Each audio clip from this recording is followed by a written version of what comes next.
in Dbacks fans. We appreciate all of you guys tuning on in this Sunday to another exciting episode of Dbacks Dispatch with your trio. Brandon on your right, Gabe on your left, and Brett, myself, in the middle. Hope you guys are having a great end to your weekend, especially if you guys got to go see the trilogy of Lord of the Rings in theaters like I did. There's honestly no better way to watch your weekend, especially got capped off with a beautiful hate watch on my end. Chef's kiss. But appreciate you guys tuning on in. If you guys could like, comment, subscribe on the YouTube side, it really does help out in the algorithm. Or if you're out listening on the podcast side, on Apple, Spotify, wherever else you're listening to, it does help us a lot to leave whatever kind of review you want. Share it with your friends, family, if you have a D-backs fan in your life, or friend, whatever it is, and you're like, you know what? I think they would enjoy listening to the show. Do that. We would also appreciate that a lot. Follow us on all the socials, Twitter, Instagram, TikTok. Join the Discord while you are on any of the socials or in the description here. It's free. You don't got to pay a single cent to join in. And I feel like it's always popping. There's always something to talk about, especially as we get closer to spring training and get more D-backs news. So that's the place you want to be. And then also make sure you guys go over to azsnakebit.com. Check out all the great articles over there, especially one of the topics like we'll discuss a little bit more later in the show, the D-backs international signings. If you want a little bit more written content on them, get familiar with some of those names. Make sure you guys go over to azsnakebit.com. Check out that article and all the other great articles that you will find over on the pit. Literally anything that you're looking for D-backs written wise, it will be on the pit. So that's the place you want to be. Great community involvement as well. Also, if you guys are trying to write yourself, they do have some fan posts as well. So if you guys want to write up your own article or whatnot, whether it's, D-backs related now or maybe in the past, whatever it is, if it's D-backs related and you want to get into some writing, throw it on the fan post there. That's what the pit is for. So again, azsnakebit.com. But before we kind of dive in on to everything here, gentlemen, how was your guys' weekend? What did you guys do? Anything in particular? Maybe you guys went to did you guys also go see the trilogy in theaters? No, I had I guess it would be considered like a beer league baseball game yesterday. We lost by one. It wasn't my fault, but Ooh, you know, that's pain. I am very sore right now. I'm chopped and unked right now, as the kids would say. My arms are so sore. But yeah, I just did that. I went to a local bar here, Jordan Dragon. So, highly recommend for everybody who either likes to drink or likes good bar food. They have great wings. So shout out to them. But yeah, that's about it. I haven't done much. I might go to the movies tomorrow. I want to watch that Korean movie, the No Other Choice. Seems to be getting really good reviews. I didn't watch Lord of the Rings because I don't have 8 hours to spend in the movie theaters. But More like 12, if I'm being honest. Yeah, It was I'm like, what are you talking about? 8 hours? It was the extended editions too. So yeah, it eight was hours. The only version. I think today was over 4 hours. I think it got out Yeah, at 5. Started at 1. It just too was much. it was worth it though, man. First time because I was too young when they came out in theaters to see them the first time. So I got to actually see them in theaters, and my goodness, what an experience! It is the best. Like, It is. yeah, the sound, everything like that. It's the way it should be watched, and I can't wait for my son to get older. Maybe when he's like 6 or 7, and I'll take him to the I'll take him to the theaters. Hopefully they'll have a new release. How are the audiences? Because I've really struggled with re-releases because audiences just shout at the screen at this point. It was I would say Spider-Man, terrible. mad respect. There was not a lot of the movie would start and then people would obviously if you've already seen it, it's easier to take restroom breaks or refill breaks and all that. But there wasn't no talk any talking. People would laugh when a funny scene came on or whatnot. But no, it was pretty chill. The only thing that happened is just at the end of the movie, people would use because my brother night one dressed up as Gandalf. He had to cosplay a little bit. Yeah. So people had the Horn of Gondor that Boromir uses. So a couple people at the end of Nice. the movies would blow that, but they waited till the end. So very respectable crowd. But Yeah. Okay, that's good. Yeah, because that's one of the issues I've had with a lot of re-releases, especially for those type of movies where the audience is just yell at the screen. Like the Spider-Man showing, they were just quoting it at the screen. I'm like, I'm here to watch the movie. I'm not trying to hear you guys quote these movies. And even with Star Wars, I know they do the same thing. I'm like, this isn't Rocky Horror Picture Show. You're not supposed to yell at the screen. exactly. I'm sorry you can hear my dog. She's starting to fit right now. I don't know what's I was going gonna, on. I was gonna say your dog's She's upset that they didn't get to go to the. fighting I with the think your stuffed dog toy. is agreeing with what you're saying.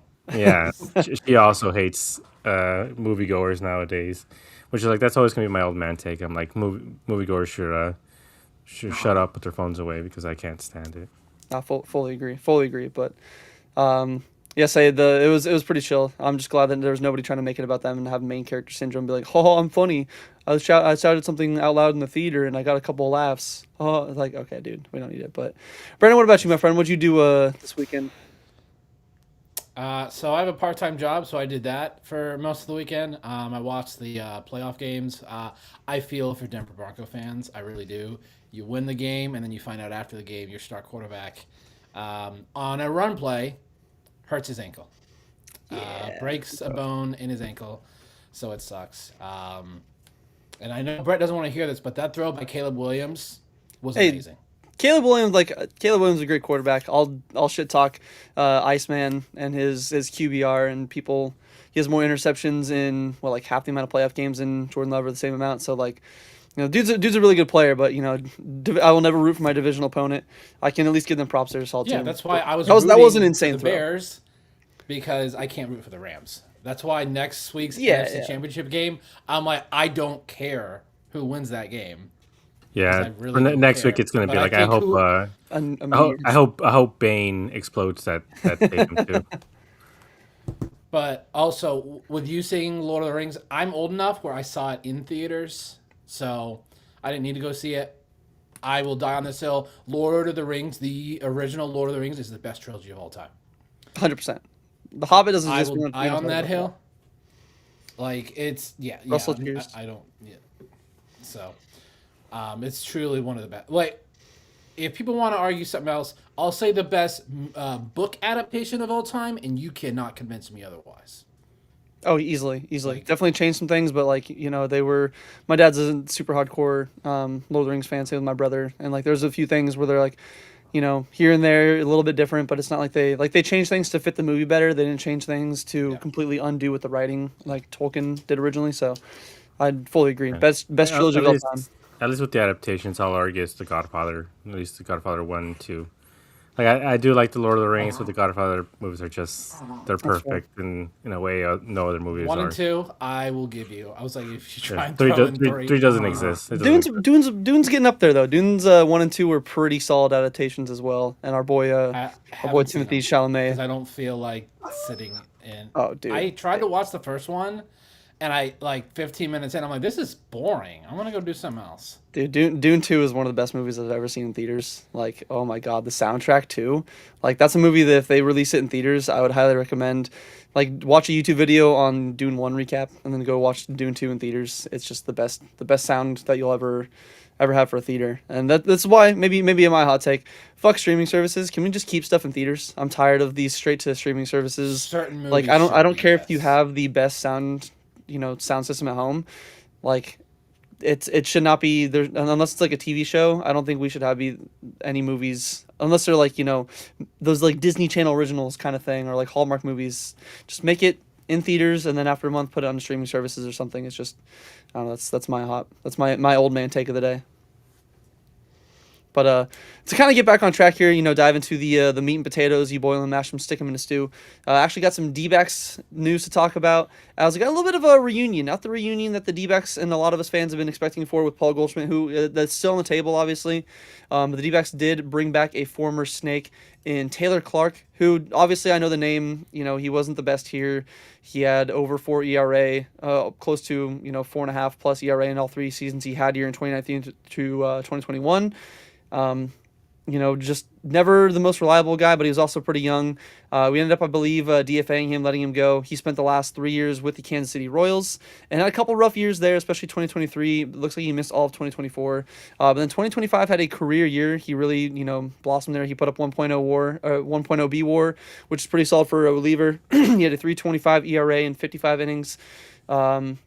With 44 strikeouts to only 9 walks, and he had a 1.27 ERA plus and a 3.97 FIP. So obviously, especially with the news today that Hazen said he's not really going to be putting too much money, like big time money, into the bullpen, which we kind of already got the gist of. So I think that might even put Sir Anthony Dominguez off the table. If we can get the 2025 Taylor Clarke from the Royals, I think that'd be spectacular. And I mean, looks like he's starting to use his sinker a little bit more. I think our man Dbacks Prospects, aka Nugget. Had a tweet talking about it and even put out I think Steve Gilbert also had a article talking about Taylor Clarke and whatnot. Because there's a tweet here from our boy Dbacks Prospects that I'll put the link into Well, I'll find the link here in a minute. He says, but some off-topic notes on Taylor Clarke. Slider has an elite profile and shows with a 33.1 whiff rate and a 228 xwOBA against it. So gets a lot of swing and miss. Doesn't get a lot of contact, a lot of hits off of it. So that's been better. His changeup was also pretty solid with a 246 xwOBA. So I wouldn't be surprised maybe they use the changeup a little bit more along with the slider. But then also apparently he used the sinker a lot more in Kansas City instead of going with more of a fastball, because it seemed like he was definitely more fastball and changeup reliant when he was here in the desert.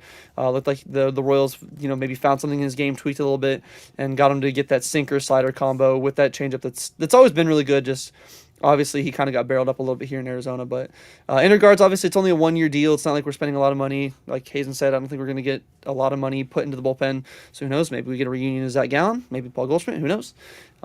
But in regards, just at least, D-backs bringing in Taylor Clarke, what were your initial reactions to him? Obviously, for me, I was like, ew, like, we're bringing Taylor Clarke back? But then, obviously, saw some of the other tweets, looked at the actual numbers, and, it kind of can convince me that I think this is could be a potentially underrated bullpen move.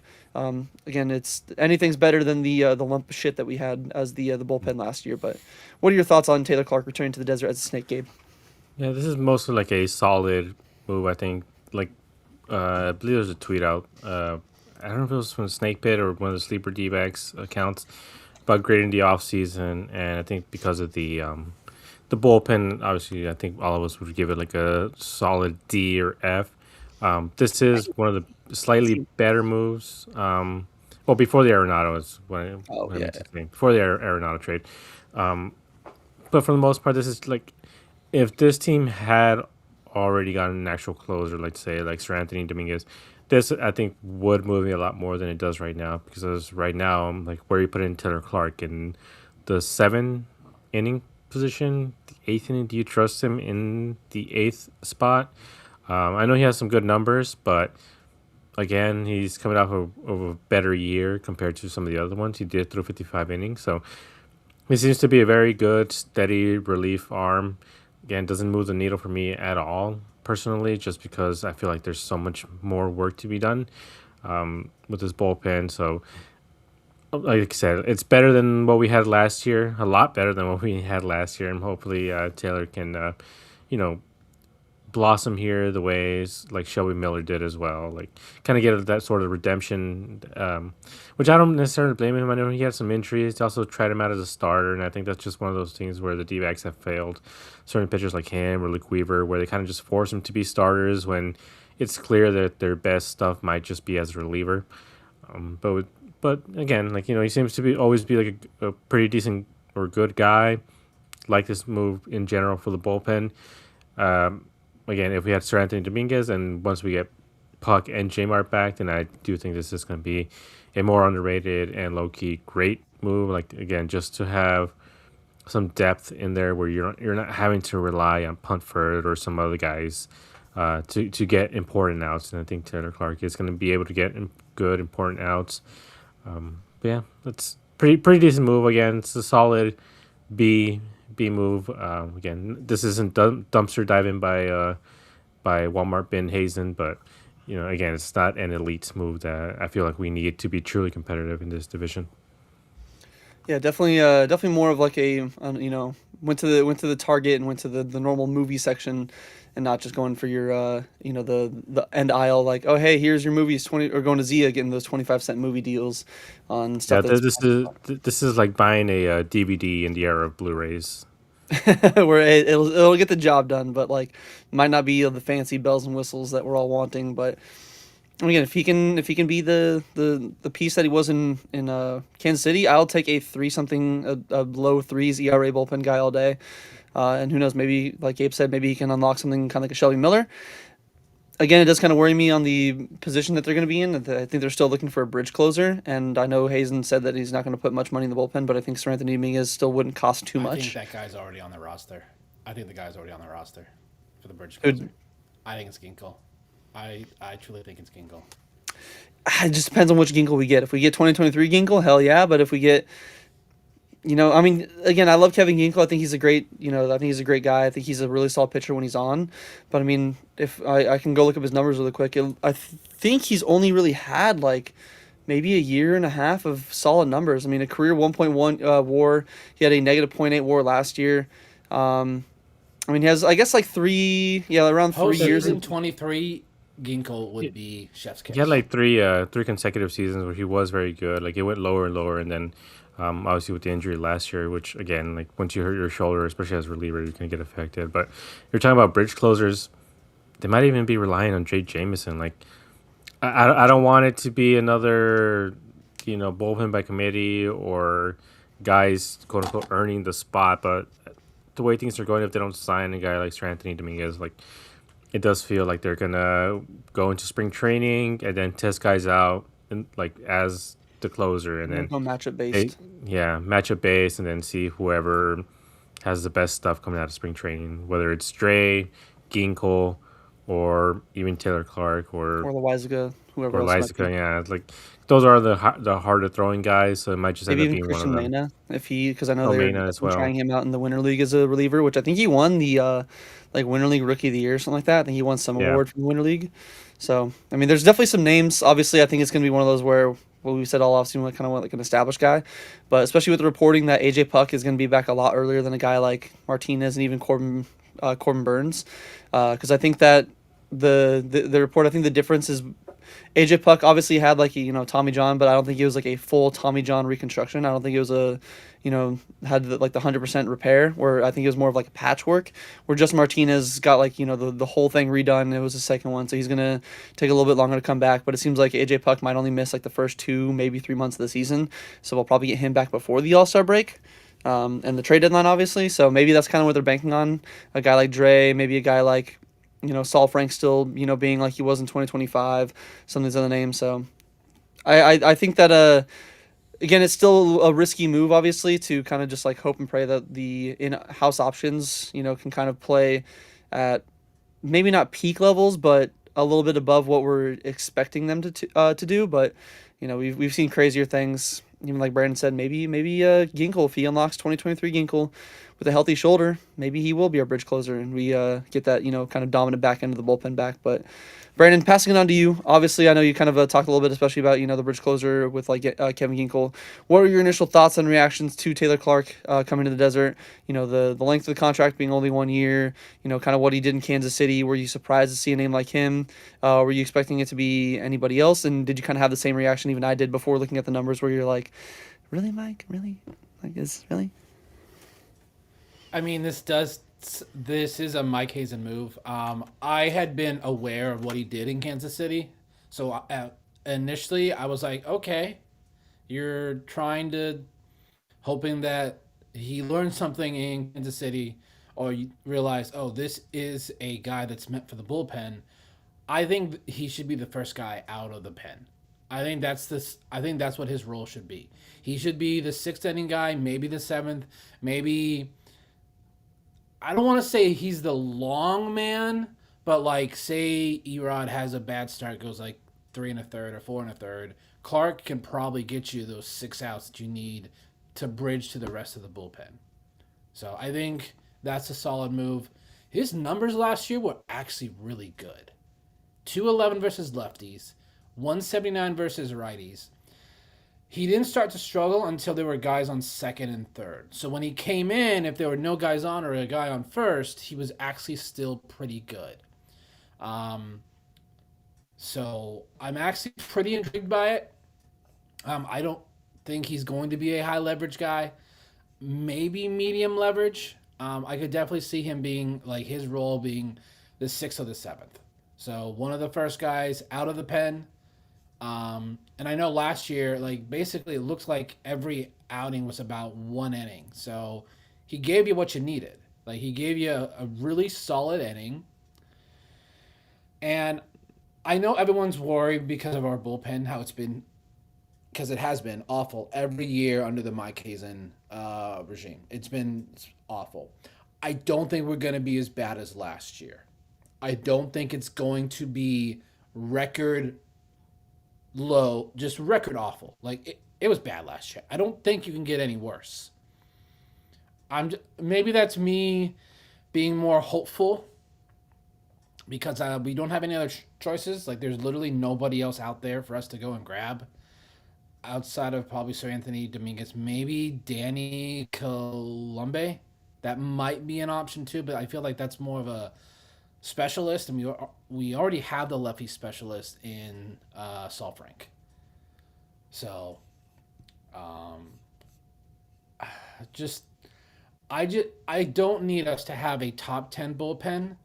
Just don't have a bottom 5 bullpen. Like if they, I said it on our last stream, if they want to be that 15 to 20 bullpen with this offense, I think that's at least 5 or 6 wins difference. And with that, we make the playoffs this past year. Like Yeah, I that's mean how that. good this offense is. Yeah, and I To think me, is that you that's just need a also average bullpen. that's also considering the fact that, like, yeah, you can also go get more guys at the trade deadline as well. So like, be average by the deadline. Like that's kind of all we need, and I mean this kind of continues a run of what we've seen so far this season, which is like low risk, high reward guys. I would be fine if it's like two guys that's like low risk, high reward, but it seems like the entire bullpen right now is kind of low risk, high reward. Like there's no one that you're seeing there. You're like, yeah, this guy for sure is gonna get these outs. Even Ginkle, like we've talked about, because he struggled last year, he's coming back from injury. What is he gonna be? Dre, Saul, Frank, the gambling man. He was great last season, but he pitched only what, like 7 innings, 10 innings, or something like that because of the suspension and then the injury. So this could be, like you said, like it's probably not gonna be as bad as last year because it was historically bad.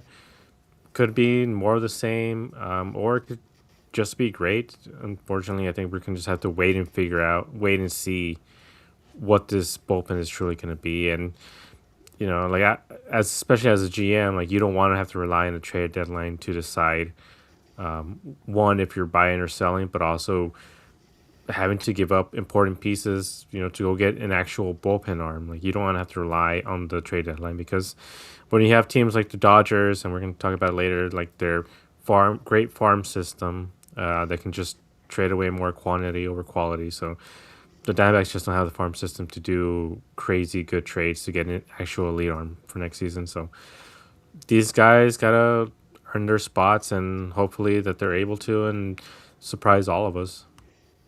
Yes, I think there's definitely opportunity. I fully agree with Brandon. I don't think we'll have the same horrible luck with the bullpen that we saw last year. Again, it doesn't need to be a 10-win difference, even a 4 or 5 win difference here and there really makes a huge I'd say difference a lot, but it does make a huge difference just in like where the result would be at the season, where we're not under 500 team. We miss the playoffs, but instead we miss by maybe 1 game. Maybe we make the playoff by 1 or 2 games, but it's I just don't think it's going to be as bad. And obviously, I think it's just going to come down to the guys, holding the fort, doing their job. The good old Bill Belichick, just do your job. Don't worry about having to be prime Mariano Rivera out there. Don't worry about having to be, somebody that you were in the past. Just figure out what works for you this year, and just don't be horrible. Don't be Jake Puntford, and being one of the worst options that we possibly have. But again, I think that's maybe there's another surprise move. Maybe Hazen does have another bullpen arm that obviously maybe even not Sir Anthony Dominguez. But maybe Kaluma I think would still be pretty solid, but who knows? Maybe there's another option or two that we're going to see added to the bullpen. But I wouldn't be surprised if we're just going to see what we have currently and then the in-house options, maybe some minor league guys and whatnot. Hopefully try to round out the rest of the rotation. But we still got a little bit more ways to go until spring training, so I guess we'll have to wait and see. But before we get into our next topic that I know has been a hot topic just in the entire baseball world the last couple days, want to shout out our homies in the chat here, Disruptive. Appreciate you stopping by. Russell, always glad to see you in here. Cheers to you as well. And then Red Sox Nation, who might not agree with some of the takes that we're going to have on this next topic and what we think the fixes to it, obviously, which is, again, another great reason why you guys should join the Discord to get your thoughts on any topic that we have here, especially if you guys have any like viewer questions and all that. Add us in the Discord. We have a channel for it, so if you have something that you want us to talk about like on the next show, or maybe even just like in the Discord Discord, either way, join the Discord. It's in the description. It's absolutely free. I'd love to have you guys join in. But moving on to topic 2 here. what has been having the baseball world buzzing, and I feel like is a surprise, but also no surprise to anybody, is the Avengers of baseball. After already adding one of the best closers in baseball in Edwin Diaz and deferring even more money, they did it again. They signed Kyle Tucker, uh, who everybody's, I mean, seemed like he was going to be a Met, especially I know Steve Cohen thought he was going to be a Met. He tweeted, some Pope reference about like when you see smoke or whatever. But they did sign Kyle Tucker to, I think it was a 4-year deal with a bunch of money deferred. Shocking, I know who didn't see that coming. But it was like a 4-year, I think 200. I'm confirming. 40. 240. Yeah, 240. So it's a $64 million signing bonus along with it. I think he has a over 60 AAV around there, which just puts him, I think, just under Shohei. So he's making, like 4 to 5 times the amount that Corbin Carroll's making every year. And don't get me wrong, Kyle Tucker is a very solid player. I mean, he's kind of sneakily put up. I mean, even last year with a hurt hand, missing some time, he still put up 4.6 WAR, had a 143 OPS plus. Has been one of the more underrated hitters in baseball. We all knew that he'd be getting a big payday anyway. I mean, even just over the last couple of years, he's had an OPS plus of around at least 130 or higher in the last 5 years alone. But it just sucks to see him go to, obviously, the Los Angeles Dodgers, who are just a money printing machine, and we'll kind of dive into it on why. I don't care what anybody says. Yes, there are teams that don't spend enough money. Marlins, Pirates, Rockies, we're looking at you. But even the Yankees, the Mets, the Red Sox, like all these other teams that have money, they cannot spend the same way the Dodgers can. They don't have the options to do it. If they can, they can do it on one person. They can't do it on, 6 people. They can't have $1 billion in deferred money. They can't play at the same rules that the Dodgers can.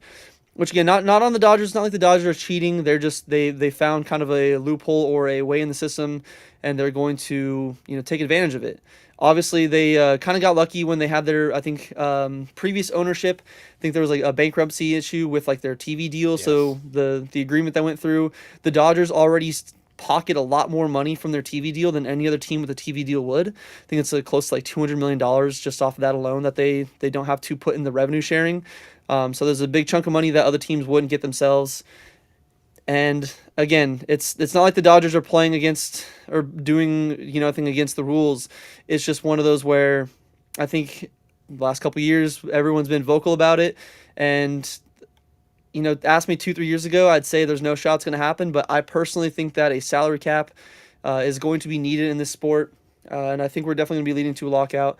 And I get, not everyone's for a salary cap, especially players. This is one of the most player-friendly unions in all sports. No player wants to limit their earnings, but every other sport every other major sport, makes the cap work. It makes the league more competitive, keeps parity, keeps the playing field a little bit more even. And I think that's desperately needed, along with a floor. I think there's definitely, you can't have a floor, or you can't have a cap without a floor.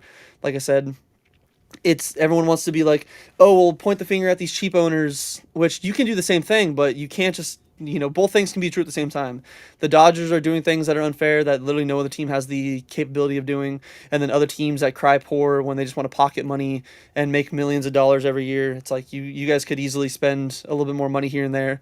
So I think a salary cap and a salary floor is definitely needed, and I wouldn't be surprised at all if we get a limit on the amount of money deferred. Again, I know the Dbacks, the reason why they were able to get that 0-1 squad together is they deferred a lot of their money that I think took off until, I think even in either the late 2010s or the early 2020s to fully pay off. So, it's not like the deferrals are a new thing. It's just, again, the amount that a team can defer for players in general. Ohtani making $2 million in the first 2 years of his Dodger contract lets them play with a lot of money. And, again, I think it's just... I think it's going to be one of those where we're going to have to see some big changes in the CBA. I think the owners are going to be pushing for it, especially after seeing what the Dodgers have been doing the last couple of years. The players are going to fight heavy against it. No player wants to limit their earning, but if anything, I still think putting a floor means that players will still get paid because other teams are going to have to pay money anyway. It's just I think you're going to get more teams interested in bidding on players. And then one other, I guess, funny side tangent is, 4 years ago, 3 years ago, people were saying that what the Padres were doing was unsustainable, and then throwing all this money out at everybody. It's like, wow, you can't just be doing that. But now, of course, the Dodgers do it, and everyone's like, whoa, other teams, you guys can just do the same thing. Can't have it both ways. Like, you either pick Padres one. tried, and MLB was like, "No, you Yeah, can't." they tried to get Aaron Judge, and I think they basically just like put the kibosh on it and said like, no, you're not allowed to. We already know your financial situation. You're not doing this. But um, Red Sox, you do got some great points here that we'll dive into after we get both the gentlemen's thoughts here. But just looking at obviously what the Dodgers did, bringing in Kyle Tucker, the deal, the deferments, all that, and especially hearing reports that they might even go for a guy like Freddie Peralta from the Brewers. Do you think that baseball is 100% headed to a lockout in 2027? Do you think that a salary cap and a salary floor is at least a starting point into making the playing field in baseball a little bit more fair? And do you think that this is something that I think we're going to be talking about for the next like 15, 20 years of, a big turning point in the popularity of baseball, whether it's a good thing or a bad thing? So I guess I have a lot of different thoughts on this subject. I can see a lot of people's point of view. The one I guess that pisses me off the most is just the media is just running with like, this is actually good for baseball. All the teams and other owners should be doing the exact same. But meanwhile, the Marlins owner is worth $500 million, which isn't even, it's what, $50 million less than the actual Dodgers salary from last year. Like, not everybody can do this, but I think at this point the genie is out of the bottle, and it started once Guggenheim bought the Dodgers in the early 2010s. At that point, it changed the trajectory of the sport. They're able to spend so much more than everybody else, and that's what happens when private equity firms get into different things. Like, they continue to ruin the world slowly, whether it's Chipotle or Jersey Mike's or the housing crisis. Private equity has ruined this country, and they're about to ruin baseball. Because as of right now, there's only a handful of teams that can spend as much as the Dodgers, and it is the private equity owned Red Sox or the Mets or the Yankees. Pretty soon, I feel like we're gonna end up having the Saudis take over the way they have for soccer. Just taking their dicks out and laying it on the table and just being like, whoever has a bigger dick is basically it. But overall, I just think this is something that's unsustainable for this sport and unsustainable for a lot of sports. You can't just outspend this sort of way when there's so many teams who don't have as much. And here's the thing, like, I'm never going to defend billionaires. I've said it so many times on this podcast at this point that I find being a billionaire immoral. Like, there's no ethical consumption under capitalism. And in order to get to $1 billion, a lot of people have to get hurt on the way. So unfortunately, that's the society we live in, and that's just the way it's going to be. So I'm not going to defend billionaires, but I will say, someone like Ken Kendrick's net worth is $1.2 billion. That's not cash money. The Dodgers are spending cash money. They're spending $2.5 billion in the next 10 years on these contracts. So they're outspending, making Ken Kendrick's entire life's salary and your net worth, double over on just a handful of players from this team. So it's not sustainable for a lot of teams. Like you guys mentioned about the Padres, they wanted to keep Juan Soto. They didn't even give him an extension or anything. It was literally just his normal arbitration salary, and the league stepped in and was like, nope, you got to trade him away. So then he went to the Yankees because the league forcibly made them trade him. And even with the Ohtani contract, it's one of those things where I'm like, so Major League Baseball gave a favorable TV deal, thing where they don't have to share revenue the way all the other teams do to the Dodgers. And then now they also let Ohtani make $2 million a season. There's no way any other team could have made that deal. And I think Major League Baseball would have stepped in if the Diamondbacks were like, hey, we're going to do the exact same deal. It's $2 million per season, $68 million deferred per season. Major League Baseball would have stopped it right away and just be like, no, you got to at least pay him like $60 million or something. But the Dodgers just get away with it. And I want to point out a Jesse Friedman tweet, which is how I feel about this. This is all these statements can be true at once. Number one, the Dodgers are doing precisely what they should be doing. Two, they probably won't win the World Series in 26. I kind of disagree about that one, but 3, some owners need to spend more, and 4, MLB's competitive tax balance mechanisms are flawed and need in fixing. So I agree with mostly all those points that all this stuff needs to be fixed and looked at because the Dodgers for the most part they're not cheating. You know.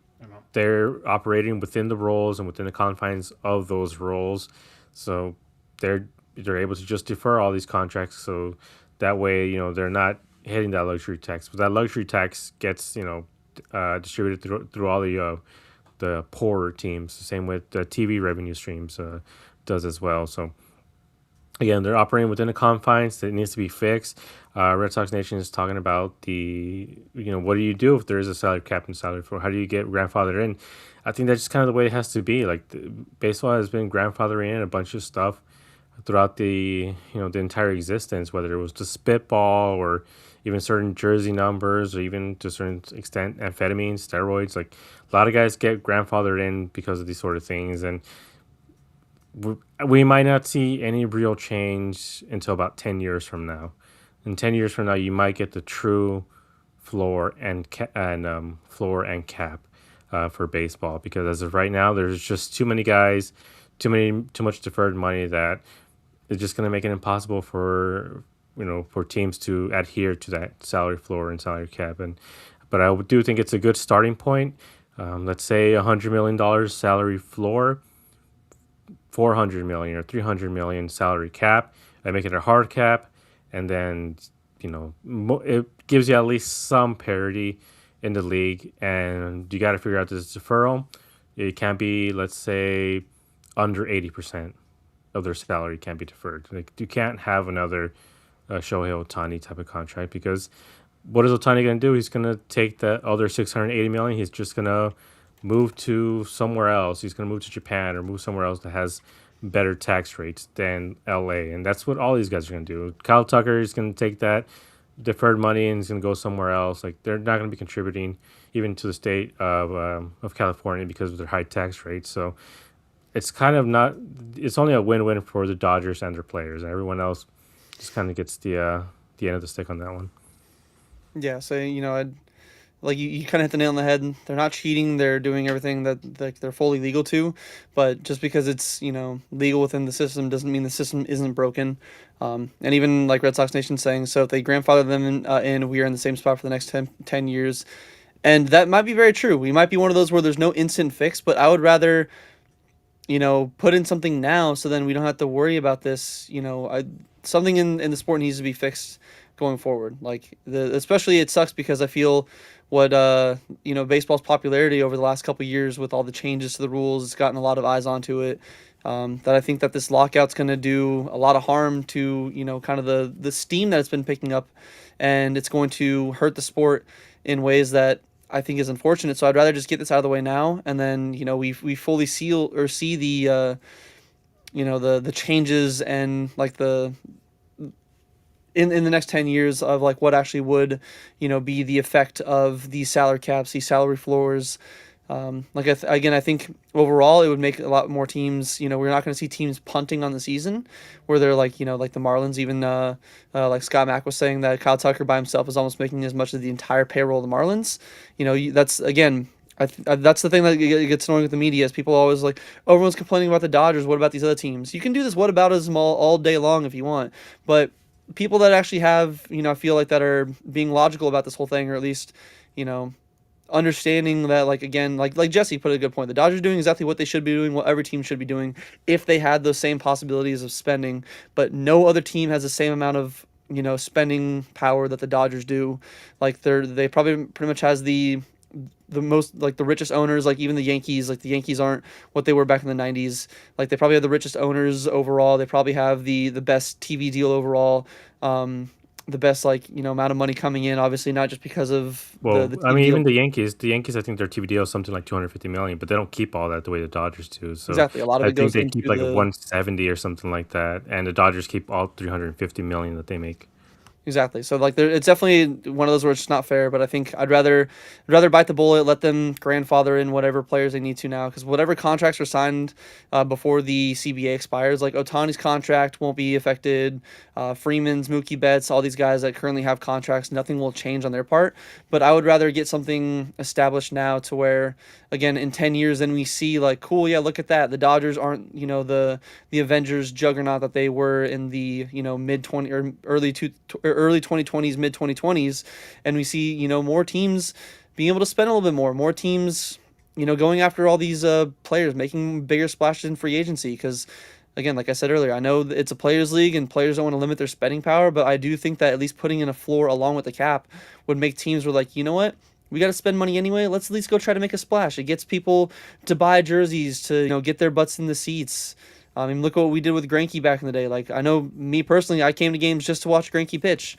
There's going to be a lot of teams that are going to be having that happen in the future going forward. And I think that it's what baseball desperately needs, just to keep the sport from backtracking in popularity, and also just keep the advantages not skewed to one team, and actually keep it a little bit more fair. But again, I know it's a hot topic. Not everyone's on the side of a cap, which there's valid reasons for that. But I also think that if every other sport in every other major sport didn't make it work, I would say like, oh yeah, maybe we don't do it. But every other sport clearly shows that a cap is great for keeping the league a little bit more balanced.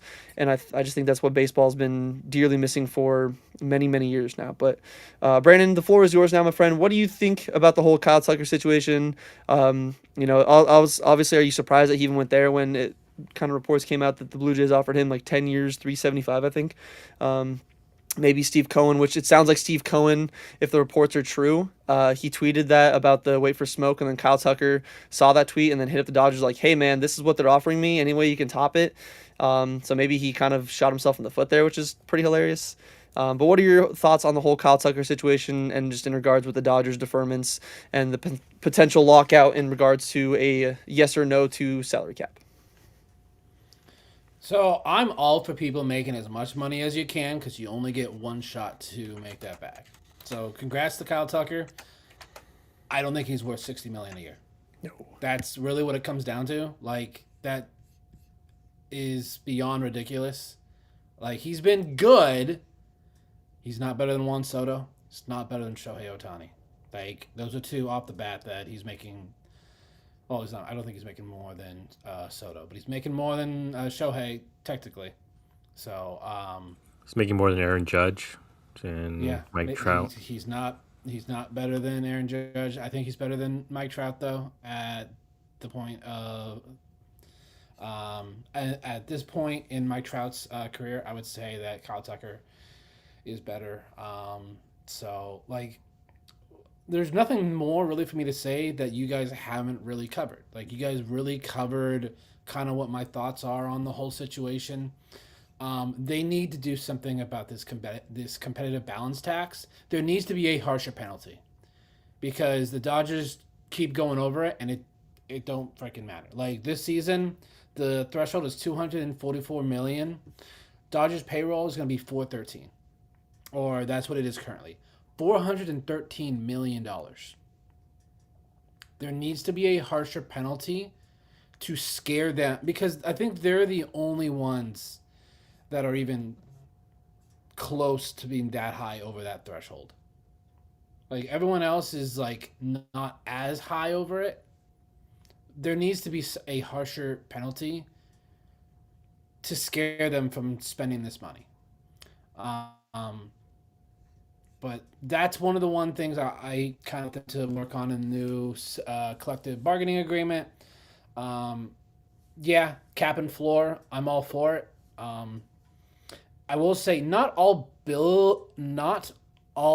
billionaires are worth the same. Like, we think, oh, billionaire, they have all the money in the world. You just brought up Ken Kendrick, 1.2. There are some others that are worth 3 or 4 billion. That's 3 or 4 times the money.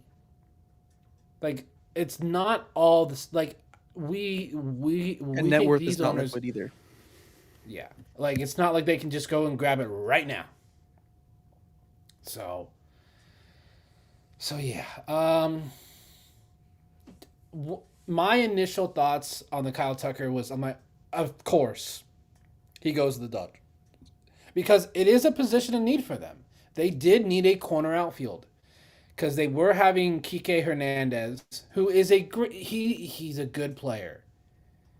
He's not They had a Conforto out there. They just replaced Conforto with yeah Tucker. Disgusting. yeah, and they're putting probably Tucker in right and moving Teoscar to left. Like, go and look at their starting lineup. It's an all-star lineup. And most likely what it's going to, if they don't shatter the win record, it's going to be due to injuries. Because they always have injury issues every single season. So, yeah, I don't, what they do with the new CBA, like, that's beyond, I don't want to sound weird, but it's beyond my pay grade. Like, there's so much that they're gonna have to work on, and I don't think they've even had negotiations yet. But I think the one big thing, if we could get out of it, like the cap and floor would be nice, but I'm not holding my breath on it because neither side's gonna cave to what the other side wants. It's the deferments. Stop. Like, yes, there's nothing you can do about the players that currently have them, and it's like you brought up. If we put it in now, it stops it. It puts a stop to it. If we don't do it with this CBA, they're just teams are just going to keep doing it because they see, oh, the Dodgers are doing it. Why can't we do it? And if you look at the teams that are doing it, it's the ones that are in probably top 5 in payroll. So it's just the teams that just they have owners that are worth a lot more than these other owners, like the Marlins, like the Pirates. It's not as simple as just going out and spending the money to sign these players. It's just not. Like, not every team can do this. I know fans like to say, "Oh yeah, everyone can do this." Literally, they can't. And we brought it up. This Dodger TV deal from the McCourt's divorce is something that I don't think a lot of people are truly aware of the inner workings of that deal. And we kind of brought it up. Basically, the Dodgers don't share that money. That's all theirs. At minimum, they get an extra 200 million every season. So that's why they can afford to do these massive contracts. So I'll just say, just if you haven't heard about the whole agreement with the McCourt's divorce, just do yourself a favor. Google's a thing. Just go ahead and look it up. Yeah. Yeah. I kind of want to reiterate a point that you're making about the deferrals. Like originally, they're placed for smaller market teams for them to be able to work out a contract to bring in stars because they know, like, all right, we can't pay this guy $40 million just because of our market. What if we could, defer it, give you 30 million, we defer 10 million per season, then you get that money, and that's originally what it was set up for, those deferral contracts. So smaller market teams could, be able to afford star players without paying them star salaries right off the bat. And of course, like what always happens is like the richer teams are like, oh well, we can do the same thing, but just on a higher level. So that way we just, we pay a guy 50 million, we defer 10 million or whatever. So we stay under the luxury tax. And again, like stuff like the luxury tax, and I think what you're saying is right. Like there's so much stuff that needs to be worked out.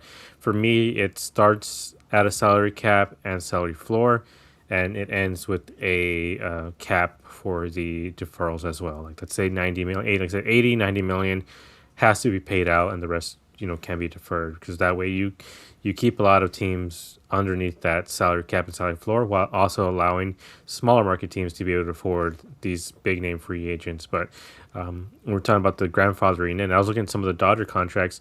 Freddie Freeman's contract ends in 2027. He'll be in his very late 30s, 38, 39 years old. The Dodgers aren't going to bring him back. Mookie Betts, they still have a few more years. Mookie Betts, just because he had a 12-year contract. He's also a little bit younger. I think he said he even confirmed that he's retiring. He did some podcast with John Cena. Yeah. 2032. Yeah. 2032. So we wouldn't have to wait the 10 years or whatever for some of these contracts to end. Like truly the only ones would be guys like Shohei. He has 8 years, 8 years left on his contract. Kyle Tucker, Yamamoto, 4 years. Kyle Yeah. Tucker. So Kyle Tucker might even opt out after next year too, Yeah, which Kyle, you can they'll also probably wait until after the new CBA, for being honest. yeah, he can also opt out as well. So there's a lot of these guys on the Dodgers currently. So I know we're saying maybe 10 years for it to take the full effect, but we might see the effect a lot sooner rather than later. Like we're talking the next couple of seasons once a lot of these big Dodger contracts are ending. And then what are they doing in 28 when they can't pass the salary cap and they can't pass the deferrals cap as well? I think we're going to see changes a lot sooner than later if they do that. And maybe teams like the Pirates can keep Paul Skeens because they're going to have to pay him at some point. And if you have a salary floor of 100 million, well, guess what? Like, why spend on somebody else when you can give Paul Skeens 40 million? I'd rather. I mean, it's. I hate to say it. I'd rather have Paul Skeens go to Yankees or the Mets at this point, or even the Cubs over the Dodgers. Like again, it's instead of it collecting one team of superstars, I'd rather have it be spread out, like Gabe said. And that's what would lead. I mean, look at other sports. Why it's like, oh, cool, some player or some team signs, a player to a big contract. Well, guess what? Now they can't go and sign that, the next player to a big contract, where that player's still going to get a big contract with some other team. But it's going to be a little bit more balanced. It's not going to be one team that just has, like Brandon said, when you look at that Dodgers lineup of a borderline all star. I mean, like that's what, and I think what they're 1 through 7, 1 through 6 are all stars, at least at one point in their career. Some other. I mean, you got Otani, Mookie, Freeman, Will Smith, Kyle Tucker. I think Teoscar was an all star. Like Andy Pajes, who's again not even a bad player. Andy Pajes is a really really solid player.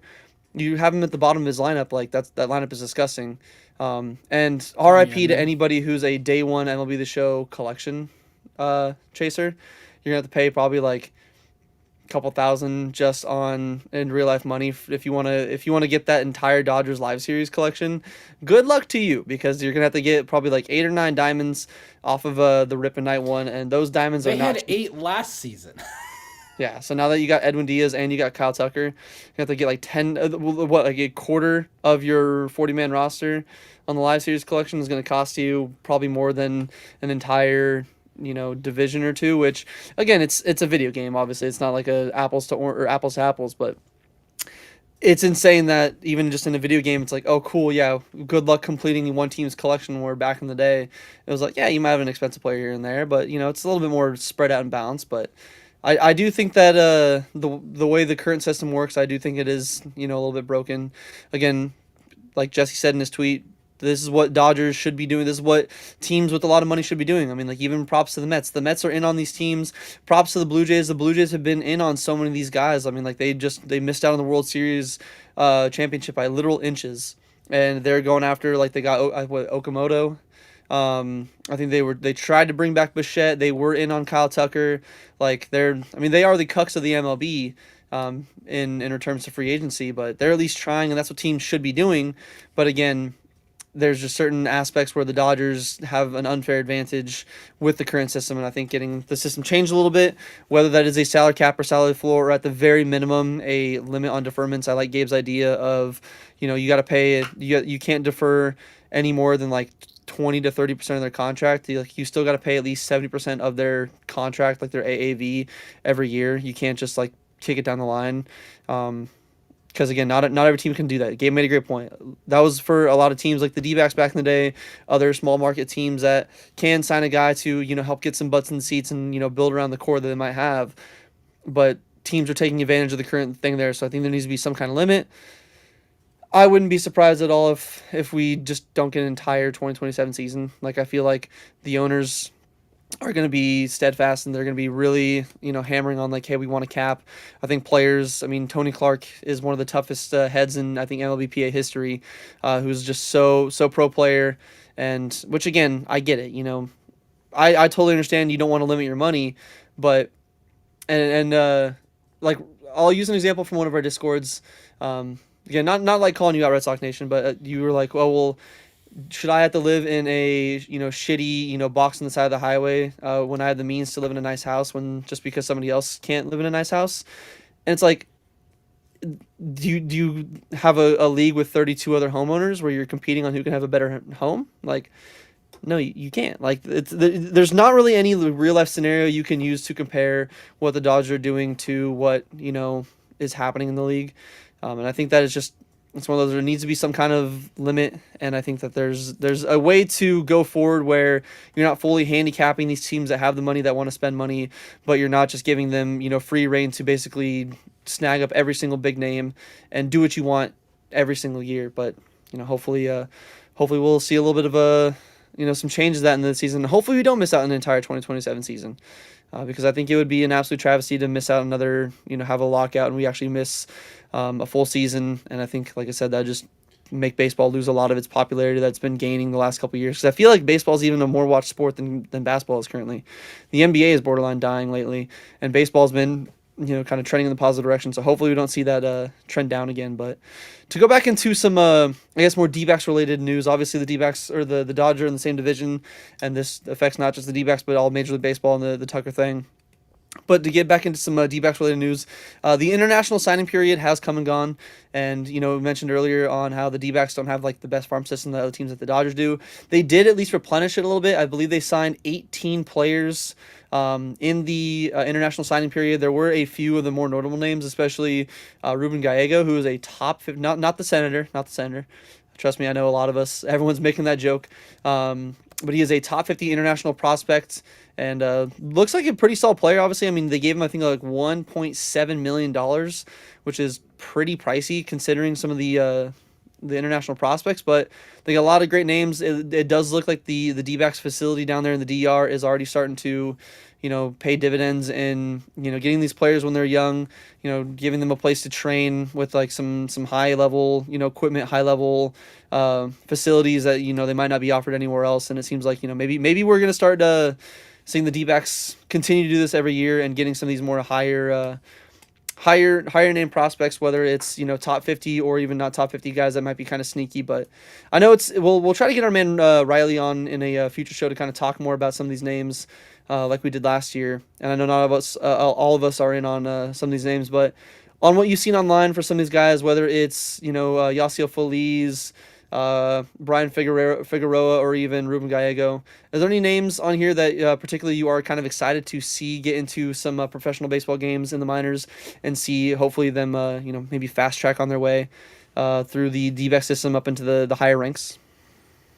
I mean, it is Gallego just because compare his body and his movement, and he is a switch hitter. Like I know we clown him a lot on here, but he does seem to be like Ellie De La Cruz, but just seemingly a lot better at making contact than Ellie does. But if we get a peak Ellie De La Cruz on this team, obviously we're not going to see him anytime soon. We're probably going to have to wait 2 or 3 years. But that's always kind of the problem with these sort of international prospects. It can take them a long, long time. Like Perdomo, I think he's been with the team since he was like 12, basically. Like a lot of these guys that are on the team, they're just like children when they were scouted. So you're with the team 8 years, and then finally you get to the big leagues. But Ruben, I think out of all of them, I think he's the one I'm more interested in. Just like I said, because he is a switch hitter, this team needs switch hitters. He seems to have a lot of power from the left side as well, which this team is going to need. So again, hopefully sooner than later, he's able to make it to the big leagues. I believe he's 17. I don't know when he turns 18. But it would be pretty exciting if we get like a really young guy, again, like a sort of Ellie De La Cruz type, but hopefully he doesn't strike out as much. And as far as the scouting report goes, doesn't seem to be a big strikeout guy. So I'm excited for him for the most part. But again, with these international signings, like unless you're getting an established guy, it is again it's a draft pick. It's a lottery ticket that you're getting. But it is exciting to see that they are getting actual players, and it is paying dividends to have that academy down in the DR. I believe they established one in Taiwan as well. So maybe in the next year or two, we're also going to see pretty big signings from Taiwan. So it's exciting. Again, as a mid-tier organization, mid-tier I mean money-wise, they have to find ways outside of the box where they don't have to fully rely on the MLB draft, because that one's a lot more expensive, and you're kind of just placed wherever you're placed. So by having these guys already playing in their academy, they're more likely to sign with them. So there's a lot of talent in Taiwan. There's a lot of talent in the DR, and if by having academies there, you're able to get some of these guys before they just sign with the Mets or the Dodgers for less or more money. I mean, yeah, like look at the Dodgers, especially. I feel like they've made a lot of their success in the international pool. I know they had O'Neal Cruz in their system for a minute there. They had Yordan Alvarez. So definitely some names here and there that I feel like go to some of the bigger name teams. So it's nice to see the D-backs kind of sign one of the top names, especially, it can never go wrong. I know there's some people that will see, oh, a shortstop, but we have Perdomo. I mean, guys, these guys are so young, and just like in baseball, you don't just draft for. It's not like with football and other sports where you don't draft for position. You just draft off talent. I mean, like a lot of guys won't even sometimes play the same position that they're drafted as. So, and who knows? Maybe by the time he's major league ready, maybe uh, he'll be more of a third baseman or like a second baseman, whatever it might be. So, either way, it does kind of excite me a little bit to see, especially from my boy Riley over at the D-backs prospects.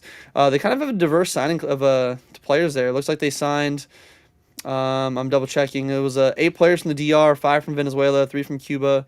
Then there was 1 from each of Panama, Curacao, and Aruba. So it does seem like they're kind of dipping in everywhere and trying to establish themselves more in the international market.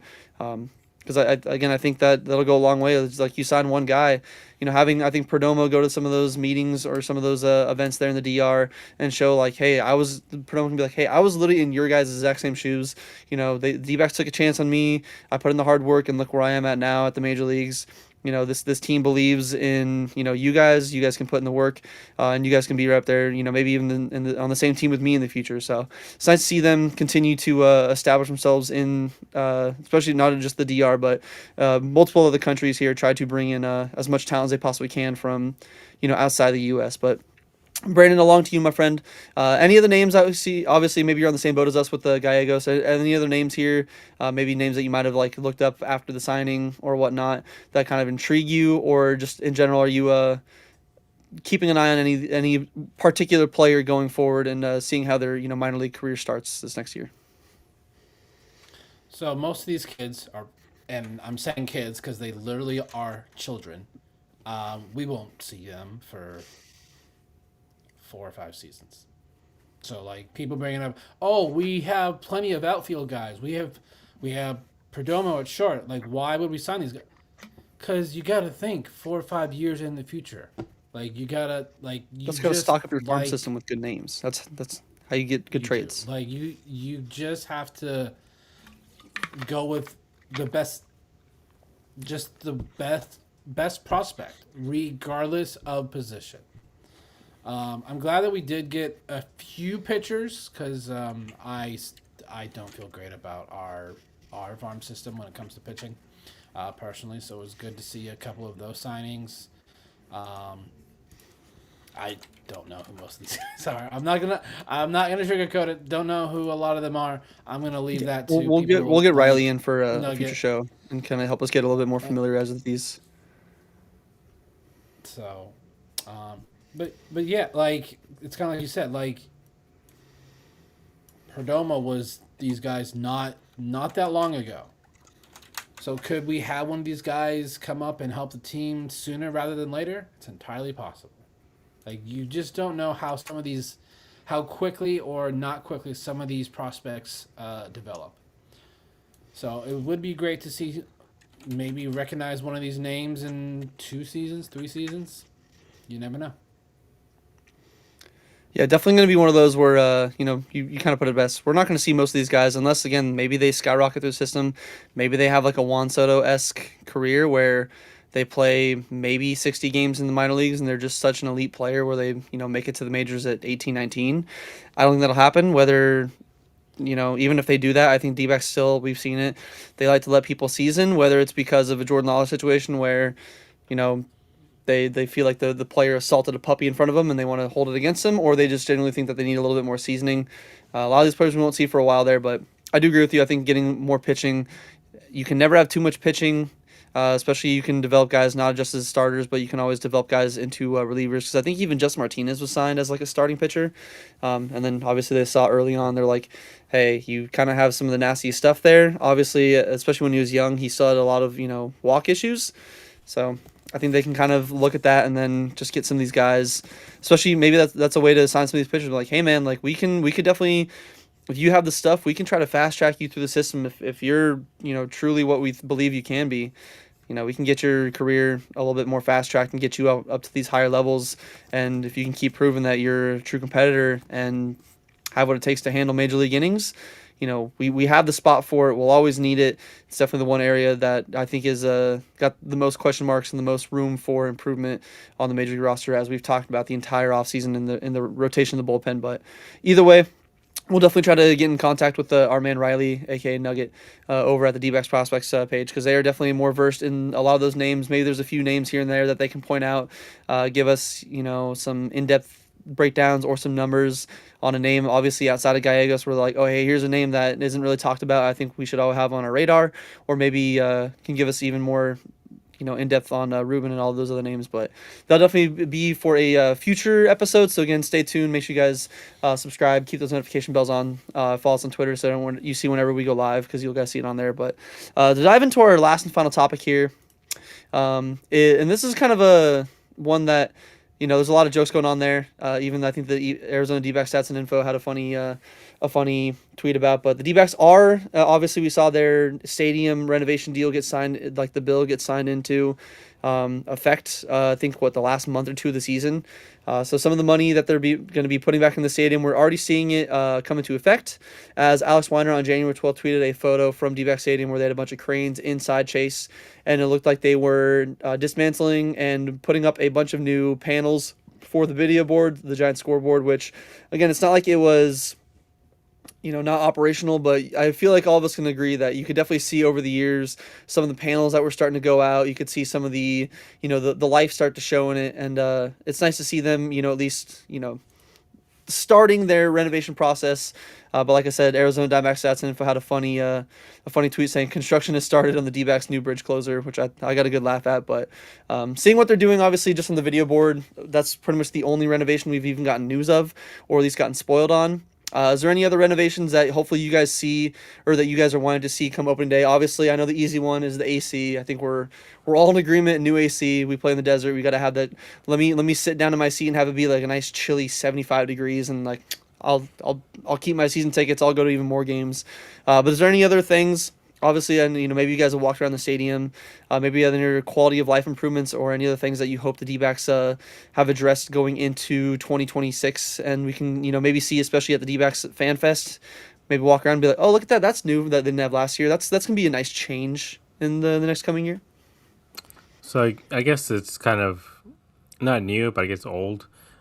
Just a revamped version. Bring back the scoreboards, the out of town scoreboards, because it's so annoying just having to see like a tiny little snippet after like a million different ads on the ones next to the big panels, because they have them there like where the lineups are. Sometimes they have the out of town scoreboard, but it's only like in between innings or something like that. But bring in the out of town scoreboards, because the Wi-Fi in Chase sucks. So get better Wi-Fi. I was gonna say the Wi-Fi. get better it's a Wi-Fi. first world problem, but yeah. But I mean, when you're trying to check out of town scoreboards, when you're trying to figure stuff out, and it's like you try to check your phone, like it just doesn't work. Even the actual signal itself isn't great. At least some T-Mobile. I don't know if anybody else has better luck with other. I think you're mute, Brett. Sorry. Yes, I have T-Mobile. T-Mobile sucks in there. It's Yeah. it's very hit or miss. Verizon, and it's fine when there's no attendance, but when it's packed, Yeah, it's when awful. it's packed, there's no signal there. So there's stuff like that. But also bring back the clock. I want the clock. It's in the Jefferson Street garage. I'll take it over myself. I'll wheel it over there. Like, I don't care. Just put the clock back. And a weird one is the keyhole from the mound to from the mound to home plate. We need that back. Like, it's such a great aesthetic look to have that keyhole, and to not have it is a shame, especially when it contributed to the Diamondbacks actually winning the World Series in 2001. So bring those things back, and for the most part, everything else, Obviously, anything can be get renovated. Most of the things are kind of impossible just because of how old the stadium is. So unless they do a complete tear down and make it look like, I don't know, Truist Park or like, um, it's not T-Mobile. Is it still T-Mobile? The Mariners. Yes. I think it's T-Mobile now. I think it used to be something It's different. I T- think it used to, yeah, it used to be okay. Safeco. It used to be Yeah, Safeco. okay, T-Mobile. Like so, unless they, I would love it to be to look like T-Mobile with just some lights on the actual roof itself. But I know a lot of those things would involve an actual like tear down of the stadium. But for the most part, just fixing up simple things, making it better quality of life at the game, which includes AC. We can't just keep relying on those damn big fans in the middle of the at the entrances. We need actual AC. But those are mine. Again, they're not huge fixes, but I think they're just tiny little nitpicks that might make things look a little bit better. Yeah, I think the out of town scoreboard is a big thing because I know they haven't had it the last couple of years because I think they said the light bulbs that they had on the original ones are just too expensive. So get rid of Yeah, the and not only too expensive, I just don't think they make them anymore. I think that's yeah. kind of one of the big issues. Or if they do, I think it's one of those where they make them very rarely because they're so pricey that like if you want to fork over the money to do it, cool, we'll keep making them. But you know, use the money, get new ones in there. Especially I feel like with the way technology is, get some nice like LED screens or whatever it is. 'Cause, I mean, we saw last year they revamped the sound system and that was a big thing.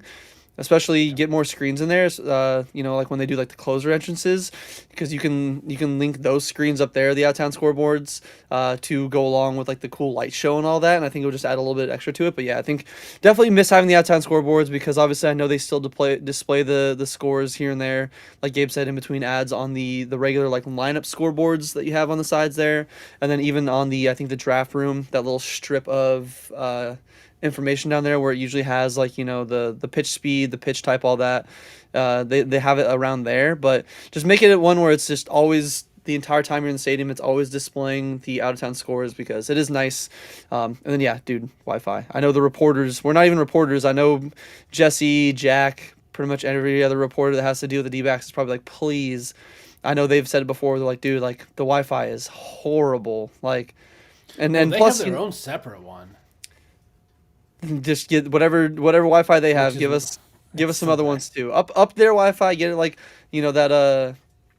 that game shop Wi-Fi that you have in like other countries, in like China when they do like their CS:GO tournaments, like that kind of Wi-Fi.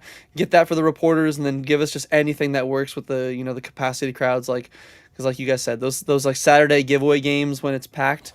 Good luck getting anything to load, whether it's because there's sometimes I even try to pull a baseball savant and watch along to see oh, was that actually a strike or was that actually a ball? Can hardly ever get it to pull up, so I'd like to see those would be some nice quality of life improvements. But Brandon, I know obviously you kind of already said it, the Wi-Fi. Is there any other quality of life improvements or things here and there that you'd like to see them maybe address in their looks like renovations, which kind of looking back on it, I think is why they're not hosting the World Baseball Classic this year.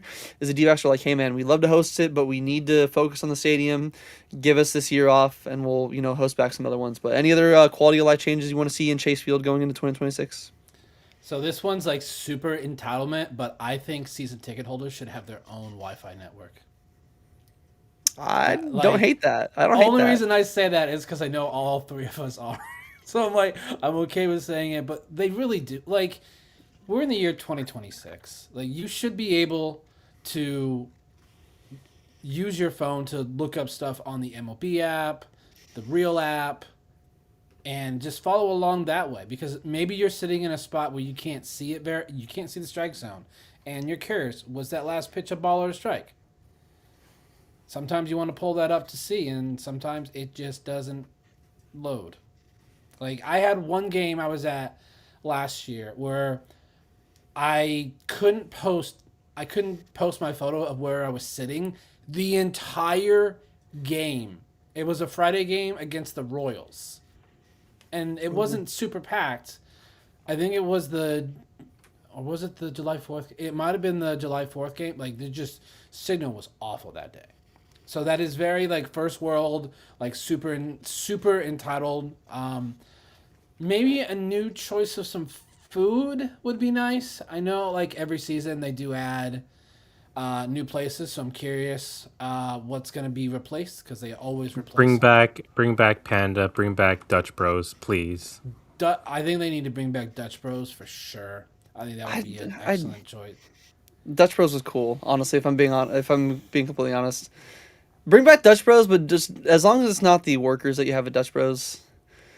Like, I don't know if you guys go through the drive-through. Hey, what you got going on today, brother? I'm in a fucking baseball game. Like, you know what I'm doing. Just give me my coffee and please let me go about my business. I wouldn't hate it, but we should know here soon because FanFest is in less than a month. It's on Valentine's you Day. didn't pick any other day, bro. Like, even I know me and Josh were like, please, any other day would have been nice. But of course, you had to pick Valentine's Day. I mean, it's still a Saturday. Like they probably so we'll see. I mean, that's always fun to go to. I've gone to I think the last two, or I've gotten like 3 out of the last 4. Could you imagine if we bring Goldie back too? Oh man, that'll be. You know that people that aren't season ticket holders are gonna be pissed. Like every year, they're pissed that they can't go. I was like, do y'all remember the last time they did one was general public? It wasn't even at Chase Field. It was They horrible. had it was at Salt River.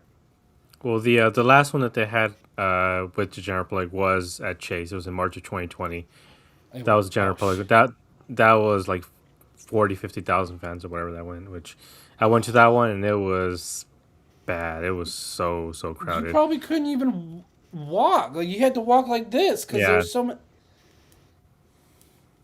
It's another reason sometimes I don't like sellouts because you have to really sit very uncomfortable because the seats are very narrow and there's not a lot of space. And like I'm not gonna get up to go to the bathroom because I just feel awful having to walk over people. Yeah, that's why I'm glad my the season tickets my family has. They're in a section that isn't. It's like a row of like maybe 8 seats, but it's on the end. So if we ever need to get up, we're not crawling over people. Yeah. But yeah, Scott Mack Wi-Fi is saying number one. Like that, they need to improve that. Yeah, Scott Mack saying is like I'd rather go on Valentine's Day since nobody loves him. Like he's just like me for reals, but we love you, Scott Mack. Yeah, we love hanging. Love all you guys tuning in here, especially Scott. Appreciate you as always. And maybe we'll do an episode about like the food options we want. Because as of right now, since I was a season ticket holder last year and I am going to be one this year, and the food options are not it right now. Like, I mean, there's some they've been in a while though. There's some that are good, but you know, after a while, you're like, all right, damn, another hot dog. Let's see what else they put on this hot dog. So it's the same sort of food. Like that's why I'm like, bring back Panda Express. Like, please. Last Please year bring the back Another Panda great thing Express. about FanFest is we get the promotion schedule. true. So we true. find out all the giveaways. That's another reason I love FanFest. Dude, because Scott's kind of bringing it up there, saying high protein option, please. I pay for extra protein. Crazy, Chipotle. I think Chipotle kind of would be a nice fix, like a nice fit in there. Like you Yeah. can fit in a mall, you can fit into a D-back stadium. One place they won't get rid of, Chick-fil-A. That was always busy last season. Dude, So, Chick-fil-A is so overrated. I know, but And like it's not Always. even, they don't even have what their good menu options are, man. Give me your grilled nuggies. I just want grilled nuggies. I don't care about your sandwiches. They're overrated. Like they're usually soggy as hell. I haven't gone to the one at the stadium just because there's like no customized options. So I hate pickles, and every time I taste them, like it literally tastes like vomit to me. So I can't take them off, even with those. Even with them, like the taste penetrates it. I don't even know what I would put. Like if we had to put in a freaking McDonald's again and get rid of the Gonzo's Grill, like please, let's put in that McDonald's in there so I can get my chicken nuggets and Brett can get his chicken McNuggets too. Like, Dude, or Buffalo. put McDonald's, please. Bring back the Buffalo chicken fries, you cowards. You had them for like 2 seasons. You had them for 2 seasons. And again, I feel like they food this last year. Like I talked about all last year, the filthy mac fries were delicious. The hot honey chicken fries were delicious. I swear to fucking God, if they're taken out this year, I'm going to riot. Like stop taking out the good food options. Like, what the hell, man? Not everyone wants the a hot dog. s'more nachos were also really good, but so much sugar. Oh Those my I would be okay if I'd be okay if they took out. Yeah, Like, I had one of the hot dogs last year. That thing was incredible, and then the Philly cheesesteak hot dog. But that was when the Phillies came. That thing was the versus dog. amazing. Yeah, think the I first like dog- how they do that. How every opponent that comes in, they have a city/team specific Yeah. hot dog. I think that's cool. I think it brings some variety. Honestly. Yeah, that then also the pulled pork nachos were, yeah, those are good. Like I said, there's some good options, but just bring back Panda Express. It can't be that hard, right? I want my sugar chicken during my 7th inning stretch, please. Yeah, Like my Chinese food would catch up. That's all I want. Please. We'll see. literally. But yeah, Yeah, so cold brew yeah, coffee. Scott and I talking about cold brew. It's just any coffee, please. That's what I'm saying. Dutch Bros, Black Rock, or whatever it's called, anything. Because they turned it into like the Dbacks canteen. I'm like, no, please, I want coffee. Like especially those 5 p.m. games. I'm like, I'm yeah. tired. It's Saturday. Like I'm so tired. Even Like I just do just like a want like little a little like coffee. coffee stand. Like it doesn't have to be a full like one like in like the big ones, kind of like those like side ones that are right at the side of like when you walk down your section, like those little tiny stands. Give me one of those. I mean, you don't need a lot of space for coffee.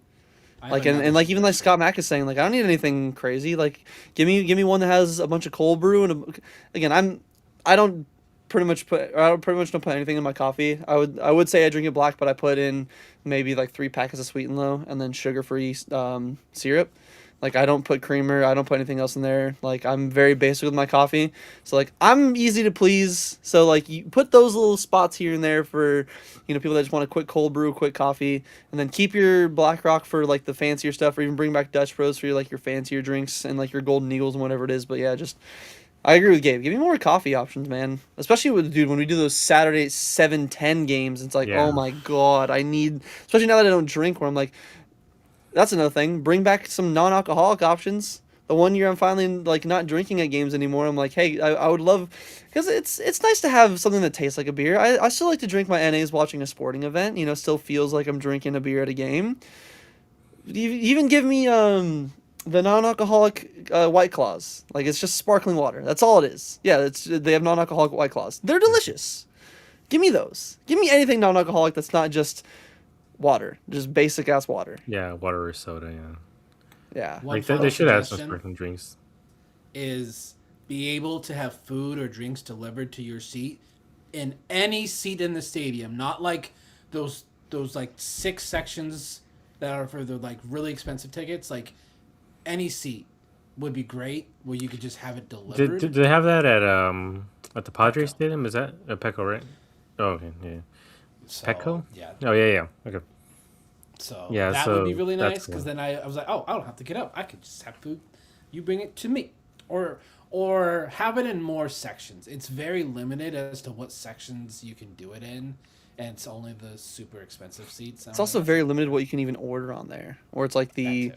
the regular stadium food where I'm like, bro, like I agree. Make it to where I could order whatever seat I'm in. Maybe I get the bleachers can be a little bit tougher, but if it's like any other seat, make it like, hey, let me order my filthy mac fries, or if they bring it back, let me order my Panda Express. Have it delivered, please. Like again, I would rather pay a little bit extra if I don't have to leave my seat and miss the action than have to worry about, especially dealing with some of those lines where I'm like, I think opening day last year was horrible. Or I think I missed like 2 3 innings just because of how long I had to wait in line for I think the specific food I was getting from my mom and I.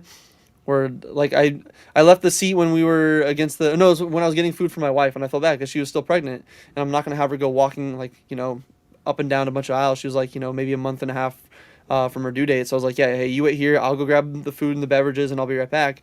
And it took me like almost an hour and like 10 minutes just to even get back to the seat. Obviously, I know it's opening day. They just weren't prepared for it, but bro, give me the option to deliver to any seat, and I'll pay a little extra. I don't mind. I don't mind. Yeah, so yeah, let us know what you guys would like to see in the stadium, whether it's, you know, stadium life improvements like the scoreboards, out of town scoreboard, maybe food options, or just anything else. Maybe even if it's an updated like kids play place, maybe some newer things to do there. Let us know either in the YouTube comment section, hop in the Discord again. It's free. Join the Discord. Add us. Let us know your thoughts. Or even go on over to our socials. Follow us on Twitter, Instagram, TikTok. Add us on there. Especially if you're our man Gabe definitely riled up some Dodger fans today. I got out of the movie and the Lord of the Rings movie, and I saw that Brandon shared a tweet, and it said it was like, oh, there's 70 replies. I'm like, damn, 70 replies. And then I think when I checked before the Oh show, yeah, there was like way more. 250 with like 35 bookmarks or something like that. So our man Gabe definitely got the Dodger fans riled up. And uh, that's just a little bit of what we like to you know see, especially as we get closer to the season. I feel like we do take pride in having some humor in it. Obviously, like we want to keep you know there's accounts like that are great to follow for just reporting if you want just D-backs news alone. But if you want a little bit more humor in your life being a D-backs fan, I definitely recommend following our socials over there because Gabe does a great job. Brandon, I know you pretty much run the TikTok and all that, so make sure you guys follow us on all of our socials. And then join the Discord, be in touch with us outside of Red Sox Nation. That's a great point. Yeah. New and improved bathrooms would actually be a great start. Fully agree. Fully agree. Yeah, I mean, at this point, it's like peeing into a trough. Like, I know Red Sox Nation, you're a girl, so I've never been inside the women's restroom, obviously, but with the men's restroom, it's like you're peeing into a trough at this point. Like, it's bad in there.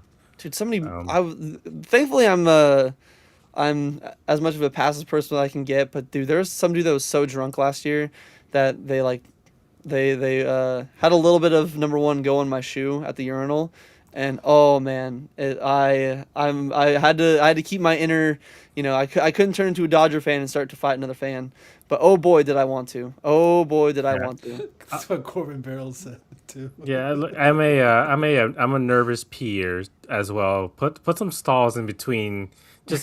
Just cover it, please. Like I don't want to look at another man's drunk while I'm trying to pee. Like I'm trying to on my shoe, Red Sox, not in my shoe, but on top of my Vans. The dude was genuinely so drunk. So like it's, again, had a great time, but yeah, for that reason alone, get some stalls out there so I don't have to worry about some random. But it does become especially to do those Saturday night games. It's one of those where I'm like, dude, I'll hold it until I get home. Like, and things like that are the reason why my wife is like, no shoes in the house. That's disgusting. And if you want a hack to get a decent bathroom, go to the second floor, right where the it's not Four Peaks anymore, whatever the hell it's called. But in the second floor, was it the draft room or whatever? I think it's the Four Peaks draft room. Four Peaks, yeah, literally right outside of that. There's two restrooms which are really nice. So if you want to pee in some privacy and with no one inside, go to that bathroom. That's where I go. Good to know. I'll have to keep that in mind, and anybody else, especially. I mean, you don't have to have a ticket just to get up to the level there. You can just say, I'm going to the draft room, use the bathroom, and you can go back to your seat. So it's actually kind of a nice little stadium hack there. But any other, I know this has been a little bit of a longer episode here, which I don't mind a long episode every now and then. Especially, like I said, I like to listen to some longer podcasts. So any other final thoughts you guys have? Obviously, there's a couple topics there that we just on tonight. Taylor Clarke, the whole Dodgers situation, the international signing, and then the stadium renovations. Anything else that you wanted to maybe circle back on or get some second thoughts in on? Yep, doing pretty good. All right. Well, again, we appreciate you guys tuning in here. Obviously, Red Sox, Scott, Keto sucks as well. They said they need some PB or some grilled PB&J. I can get behind that. I can get behind a little PB&J action at a baseball game. What do they mean grilled? Like on like the a grill grilled cheese, or but like just a a panini? PB&J. Okay. Dude, no, like so it sounds crazy, but like one thing I've had before, PB&J burger.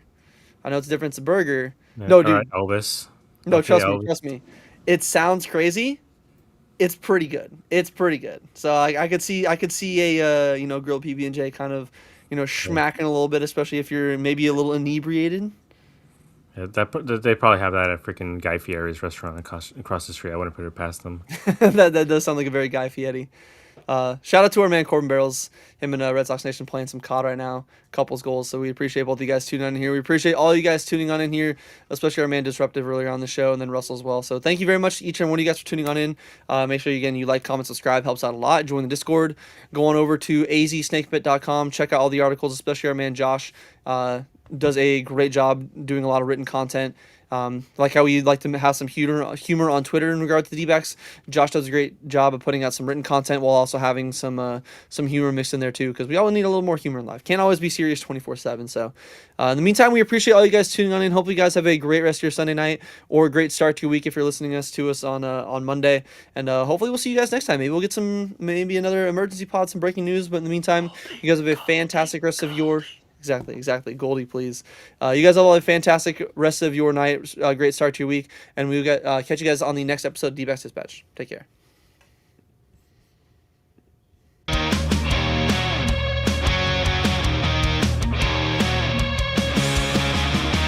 Under the lights, the game goes down. Desert heat, but we own this town. Brennan, Gabe on the call. With Josh in the back, bringing it all. Fastballs home.